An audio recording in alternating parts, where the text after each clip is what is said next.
el bicentenario de la primera Constitución de Corrientes. Así es, Rubén, estamos conmemorando este año los 200 años de la primera Constitución de la provincia, que es un hito muy importante para la existencia política e institucional de los correntinos. Porque a partir de esa instancia, de ese momento, de ese punto de partida, Corrientes comienza a tener una identidad, una forma de ser y una existencia como Estado. Y bueno, estas circunstancias hacen que los aniversarios sirvan para poder hablar, repensar y considerar esa rica historia que tenemos. Sé que a pesar de la pandemia, se trabajó mucho, se expuso mucho, se habló mucho sobre este tema, tal vez no en los niveles populares, ¿no? Porque la Constitución de Corrientes, que es una de las de más, digamos, renombre, si hablamos del interior de la provincia, tal vez no alcanzó a tener esos niveles por la pandemia, ¿no? Pero en los niveles académicos, en la legislatura y en otros ámbitos, sé que se trató mucho del tema y sé que hay mucho interés para seguir hablando sobre el mismo. Desde la Junta de Historia y desde la universidad, específicamente de la Facultad de Derecho, se ha puesto hincapié desde el año pasado y este año para recordar y conmemorar esta fecha. No nos hemos quedado quietos a pesar de la situación. Hemos trabajado virtualmente, realizando congresos, jornadas, encuentros, donde el tema de la Constitución de Corrientes y la evolución constitucional de nuestra provincia ha sido el punto de partida. Un punto de partida en donde sirve para repensar, reflexionar y tener espíritu crítico sobre nuestra historia, porque eso es importante. La historia permanentemente debe ser repensada, reescrita, no existe una línea de verdad absoluta dentro de la historia. Permanentemente debemos cuestionarnos a través de los documentos, de las nuevas interpretaciones y los nuevos momentos que vivimos. Por eso creo que ha sido determinante esta participación institucional y de aquellos que estamos comprometidos con la historia de Corrientes en tratar este tema en los ámbitos que estaban a nuestro alcance. Justamente quería hablarte de eso, sobre la importancia que tiene la Constitución de hace 200 años. Es la impronta desde lo espiritual, si se quiere, hablando de la vida cívica, de la vida de los derechos, de las obligaciones. Al hablar de historia, ya sea de historia política, de historia institucional, de historia constitucional, permanentemente nos podemos encontrar con interpretaciones diferentes. Yo te puedo dar una visión, una arista que, bien documentada y con fundamentos, puede tener criterios interpretativos, como también otros pueden interpretar la misma cuestión o el mismo tema desde otras perspectivas. Por eso, instalar el tema de la Constitución Nacional también nos ayuda a que los correntinos veamos nuevamente nuestra historia y la podemos pensar con aristas distintas, porque nuestra historia, si se caracterizó, es por su virtud republicana, por las participaciones políticas diversas, por las luchas electorales que, por expresar una forma de opinar, realmente se entregaba a todo, lo material y hasta la vida misma. Y eso es realmente importantísimo, no solamente en el accionar de los hechos históricos, sino también en poder contarlos. Y ahora me viene a la memoria algo que podemos ejemplificar lo que significa la necesidad de interpretar, porque es necesario interpretar y tener opiniones distintas, Rubén. Las fábulas son narraciones ficticias en donde los protagonistas son animales y cuentan situaciones. Hay un fabulista extraordinario de la antigua Grecia que plantea, Esopo, su nombre era Esopo, que plantea en una de ellas que iba un hombre juntamente con un león caminando por un camino, y cuando iban a entrar a la polis, a la ciudad, se encuentran con un gran monumento. Un monumento en piedra que ejemplificaba a un hombre que estaba sometiendo a un león. Y el hombre le dice al león: ¿has visto? Los hombres siempre dominamos los animales y específicamente a los leones. Y esa es la muestra. El león le mira, le contesta y le dice: si la escultura la hace un león, seguramente no será ese el ejemplo que está mostrando, sino de un león que está despedazando a un hombre. Todo depende de quién hace la escultura. La historia también. Este ejemplo, esta fábula de Esopo nos muestra que existen interpretaciones y de quién arma, quién esculpe, quién construye, es la visión y la interpretación. No quiere decir que sea la única ni la valedera. Son distintas y diferentes. Claro. Con la Constitución pasa exactamente lo mismo. Claro, nuestra Constitución, y no sé si puedo ser atrevido en decirte, con todos estos años, con todas las modificaciones que experimentó, igualmente es una Constitución que tiene interpretaciones amañadas, ¿no? Sí. Desde el punto de vista político institucional, vos sabés que hay hechos históricos que marcaron tiempos. O sea que es muy especial saber o poder o querer interpretar correctamente la Constitución de Corrientes. Así es. Además, es también la Constitución y las leyes de los pueblos, es el reflejo de su cultura, de su identidad, de sus valores. Nos parecemos a nuestras leyes, a nuestros gobiernos. Así es. Y partiendo de esta cuestión, Rubén, si bien esta ha sido la primera Constitución en 1821, pero va a haber una sucesión de diversas constituciones que van a ir acompañando esa evolución política de los correntinos. Primero, una constitución que va a perfeccionar a esta en 1824, otra constitución en 1856 con Pujol, otra en 1864, otra en 1889, y van a ser las constituciones del siglo XIX que le van a dar forma al Estado correntino. Luego vendrán otra a partir de 1913, sucesivamente, y le darán una identidad más política. Pero son las constituciones y las leyes madres aquellas que le van a dar una identidad cultural política a los pueblos, y Corrientes va a reflejar su identidad también en su constitución. Y te muestro un solo ejemplo. Durante toda la historia del siglo XIX, Corrientes reclamó los territorios de las misiones, que formaban parte de la provincia de Corrientes. A tal extremo que en la Constitución de 1913, ya el territorio de las misiones existía en forma separada y pertenecía directamente a la nación, Corrientes no resignaba, añoraba ese territorio que siempre creía suyo. Y en una manda de la Constitución de 1913 decía que los correntinos debían seguir reclamando aquel territorio que les fue despojado. ¿Cuál fue el marco primigenio, si se quiere, de esa Constitución? ¿De la primera? Claro. Era un marco difícil, complejo.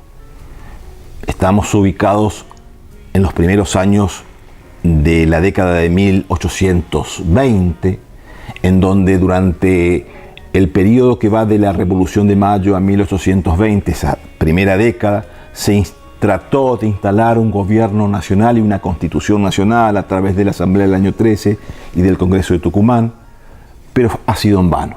No se pudo lograr una organización general del país, de las Provincias Unidas del Río de la Plata.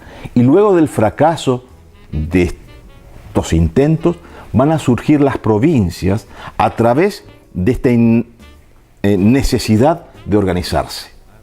Santa Fe, Córdoba, Tucumán, Corrientes en 1821, que emergerán con una matriz fundamental: el orden. La búsqueda del orden y de regular los mecanismos de establecer los derechos de los ciudadanos y cómo el Estado se va a organizar. Así, esta Constitución en 1821 va a ser el punto de partida. Y ese fue el ámbito del fracaso de la organización nacional a la fortaleza de la organización de las localías, de las provincias. ¿Por qué? Después, una vez organizadas las provincias con sus constituciones, luego vendrá una política de pactos y de tratados, y van a ser estas provincias que después, en la década de 1850, conformarán la Constitución Nacional y la definitiva organización de la Argentina, que se va a materializar, como todos sabemos, con la Constitución de 1853. Dardo, los correntinos somos respetuosos de nuestra Constitución. Lo fuimos en los inicios mismos hace 200 años y con el transcurrir de todo este tiempo, ¿vos pensás que respetamos nuestra Constitución como se debe? A ver, es muy difícil generalizar. Hay algunos principios que sí te puedo afirmar. De que desde el momento mismo, por su condición cultural, la comunidad correntina siempre estuvo muy apegada a la ley, necesitaba el cumplimiento de la ley, pero ese cumplimiento de la ley que muchas veces se caracterizó a Corrientes en su lucha para llevar adelante el cumplimiento de la misma, llevar adelante la conformación de un congreso. Estamos hablando del periodo de formación, ¿no? Siglo XIX. La lucha, Corrientes ha levantado ejércitos para convocar un congreso general, levantó ejército y se comprometió para la participación de asambleas constituyentes, la participación de los correntinos para la formación del Estado Nacional ha sido determinante. Y esto marcó en la memoria colectiva de nuestra población, en donde por eso viene también nuestra rebeldía que no es en vano, una de las provincias de mayores intervenciones federales a lo largo de su historia. Después de 1853 en adelante, nuestra provincia tiene 17 intervenciones, es la provincia más intervenida. ¿Pero por qué? Por ese enfrentamiento con el Estado Nacional, con aquellos otros factores de poder que no coinciden con la localía. Y ahí sale esa virtud correntina de apegarse a su ley, a sus principios y a sus virtudes. Dardo, estas intervenciones, y ya que hablamos de este tema, que siempre me llamó la atención a mí también, son de alguna manera estos gobiernos provisorios los que impidieron el crecimiento en su momento, el despegue de la provincia de Corrientes. No, insisto nuevamente con esta idea de no generalizar. Yo creo que la institución de la intervención federal, que está perfectamente establecida en el artículo 6 de la Constitución Nacional, ha sido ideada originariamente por la lucidez de Alberdi como un remedio para subsanar inconvenientes en contra del sistema republicano. A veces fue peor el remedio que la enfermedad. Y a eso quería llegar. Si bien fue establecida esta institución como para prevenir las sediciones y proteger los gobiernos locales, con el tiempo se desvirtuó el uso de la misma, y a partir de fines del siglo XIX, 1880, 90, la intervención que antes era sostener al gobierno provincial, porque ese era el objetivo, que el gobierno provincial pida auxilio a la nación para preservar esa localía, esa autoridad local. Luego, a través de fallos de la Corte, de jurisprudencia y de interpretaciones políticas, se cambió ese sentido y comenzó a sustituirse a las autoridades locales, porque originariamente la intervención no buscaba la sustitución de las autoridades, era intervenir al territorio de las provincias, pero no a los gobiernos. Eso cambió y, por supuesto, lamentablemente, como bien predijo Sarmiento, que estaba en contra de la intervención federal allá ya en 1853-54, esta institución va a servir para afectar el federalismo local. Y así fue. Quiero que me hables de la educación. ¿Qué pensás de la educación actual en la República Argentina? Si querés, historiame un poco, pero de la educación hoy. La educación es uno de los pilares centrales para la construcción del país. Y esto no es simplemente un eslogan ni una cuestión de deseo, es una realidad. Lo ha sido siempre y se ha demostrado en la vida política de los países que solamente aquellos países que evolucionaron en forma cultural, educativa, institucional, realmente después pudieron solventar su proyección y su progreso. Porque el progreso no es económico solamente. El progreso también es de la proyección de las personas, de que se forjen espiritualmente, de que se forjen intelectualmente.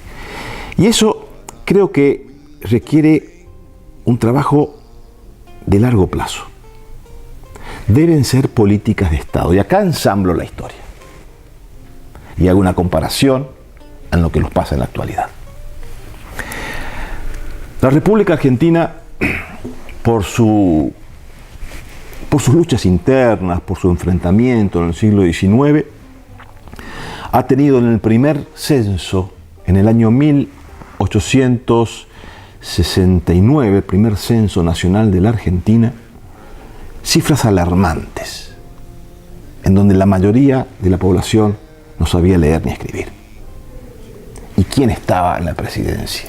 ¿Quién vio esos números? Domingo Faustino Sarmiento. Y a partir de ahí, la gran explosión de la política de Estado nacional, llevada adelante por el sanjuanino inicialmente, que ya era un gran doctrinario y un pensante de la educación en general. Había escrito libros, artículos, La educación común, un libro maravilloso de Sarmiento.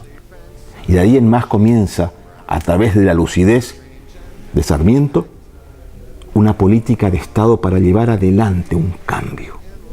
Sacar a la población que estaba sumergida en la ignorancia, a transformarla en pocas décadas en uno de los países más cultos de América Latina. Aún más, el más culto. Así fue la Argentina a fines del siglo XIX y principios del siglo XX. ¿Pero por qué cambió radicalmente la situación del argentino? De los hombres que vivían en la ignorancia y pasaron a ser hombres cultos. Porque hubo una política de Estado. ¿Qué significa una política de Estado? Que no es una política de gobierno. Hay una política de continuidad de ejes que deben traspasar los gobiernos, las ideas, porque son objetivos que hacen al país, no a sectores mezquinos. Lo tuvimos a Sarmiento, la continuidad de Avellaneda, luego Roca, por citar 3 presidencias de seguidas. Sarmiento primero con la normativa, llevar adelante la necesidad de formar formadores, trajo maestras norteamericanas, incluyó el normalismo, sembró de escuelas normales en todas las provincias, en Corrientes, Esquina, Mercedes, Goya, Capital, el Colegio Nacional, 1869-1870. La decisión de Sarmiento y de Guastavino, el gobernador que se emprendió para llevar adelante la transformación de la educación de los correntinos. Hubo una política de Estado, una continuidad. Y de aquel censo de 1869, en donde la altísima mayoría de los argentinos no sabían leer y escribir, a los 30 años, a los 40 años, ya terminando el siglo, la Argentina era el país con más personas que sabían leer y escribir.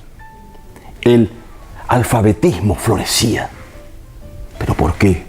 Porque la genialidad de aquellos hombres de una generación que buscó como política fundamental la instrucción, la construcción de la educación.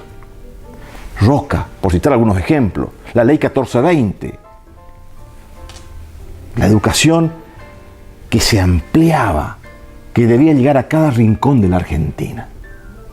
La necesidad de construir desde la educación la formación y la proyección personal. Ninguna persona puede proyectarse personalmente ni crecer si no se educa, si no se instruye. No puede generar su propio mérito, su propio esfuerzo, sino a través de un capital que es intangible. Por eso seguramente muchas veces no es positivamente, digamos, la educación como un rédito económico. Porque es intangible. Y esas inversiones, como en aquella generación sarmientina, se da con las décadas.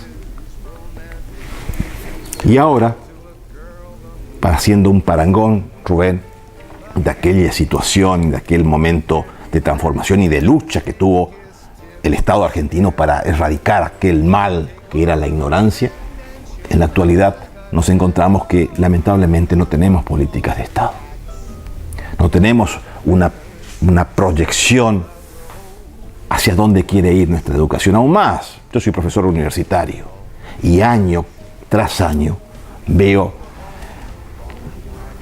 la falta de formación, de contenido de nuestros adolescentes, de nuestros jóvenes que ingresan a la universidad y se encuentran con una falta de formación, tienen una falta de formación ante las exigencias de la universidad. Y ahí vemos los fracasos, las excusas, y muchas veces esto nos lleva al empobrecimiento como pueblo y como país. Entonces, tomemos como espejo aquel buen camino que se ha tomado a fines del siglo XIX con aquellos hombres que fueron magníficos y maravillosos en la idea educativa como Sarmiento, Avellaneda y Roca.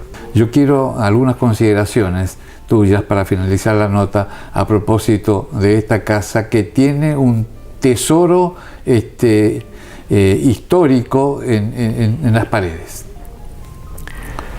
Los correntinos debemos estar orgullosos de nuestra historia. Y tenemos con qué para estar orgullosos. Y la muestra, el fundamento, el argumento de ese orgullo está en estas paredes, en estos papeles, en estos folios, en estos biblioratos, en estos legajos, donde cuentan las acciones de las luchas civiles, 1849-1852, expedientes administrativos, expedientes del Ministerio de Gobierno de 1859, estoy viendo. La historia misma de Corrientes, y así empezamos a ver situación de tierras de los departamentos, los antecedentes dominiales de los departamentos y de las estancias, de los campos, los registros, las cartas de los gobernadores que se intercambiaban con los presidentes. Tenemos cartas de Sarmiento, de Avellaneda, de Roca. Están las cartas de Ferré, de Verón de Astrada, de Pujol, de los grandes gobernadores correntinos. Acá reposa nuestra identidad. Por eso, el Archivo General de la Provincia de Corrientes forma parte inclaudicable de la historia local, de la identidad y de la cultura de los correntinos.